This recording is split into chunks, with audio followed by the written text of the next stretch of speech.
എനിക്ക് നേരം വെളുത്തപ്പോൾ മണി 12:15 രാവിലത്തെ ബ്രേക്ക്ഫാസ്റ്റാണ് ഞാൻ കഴിച്ചുകൊണ്ടിരിക്കുന്നത്.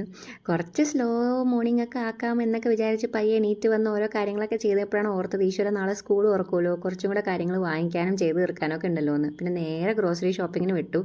ഒരു വീക്കിലേക്കുള്ള മുഴുവൻ കാര്യങ്ങളൊക്കെ നോക്കി വെക്കണമല്ലോ. അപ്പോൾ ഈ തിരുവോണത്തിന് തലേദിവസം ഉത്രടപ്പാച്ചിൽ എന്നൊരു പരിപാടിയുണ്ട്. നമ്മൾ തിരുവോണത്തിന് വേണ്ടിയിട്ടുള്ള മെയിൻ കാര്യങ്ങളൊക്കെ തലേദിവസമാണ് ചെയ്ത് വെക്കുക, വാങ്ങിക്കാനുള്ളതും ചെയ്യാനുള്ളതും ഒക്കെ. അപ്പോൾ അതുപോലെയായിരുന്നു എനിക്ക് ഇന്നത്തെ ദിവസം എന്ന് പറയണേ.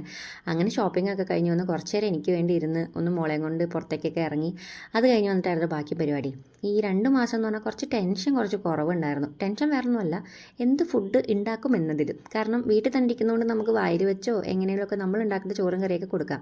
ഇനിയിപ്പോൾ സ്കൂളിൽ പോയി തുടങ്ങിക്കഴിഞ്ഞാൽ ഇവർ കഴിക്കാനൊക്കെ ഇത്തിരി പാടായിരിക്കുമല്ലോ. അവർക്ക് ഇഷ്ടപ്പെടുന്നതും എന്നാൽ വയറ്റിൽ കുറച്ച് കനത്തിൽ കിടക്കുന്നതും കുറച്ച് എന്താ പറയുക, നല്ല ഹെൽത്തി ആയിട്ടുള്ള സാധനങ്ങളൊക്കെ കൊടുത്തു വിടണമല്ലോ. പിന്നെ അതൊക്കെ പ്ലാനിങ് ഇല്ലാണ്ട് ഒന്നും നടക്കില്ല എന്നുള്ളതാണ്. അപ്പോൾ പ്രീ പ്ലാനിങ് ഒക്കെ ചെയ്ത് വയ്ക്കണം. അപ്പോൾ അങ്ങനത്തെ പരിപാടിയൊക്കെ ആയിട്ടാണ് എൻ്റെ ഇന്നത്തെ ദിവസം പോയത്. അപ്പോൾ നിങ്ങളുടെ എല്ലാവരും ദിവസം എങ്ങനെയുണ്ടായിരുന്നു? അപ്പോൾ എല്ലാവരും റെഡിയല്ലേ? അപ്പോൾ അടുത്ത വീഡിയോ കാണാം കേട്ടോ.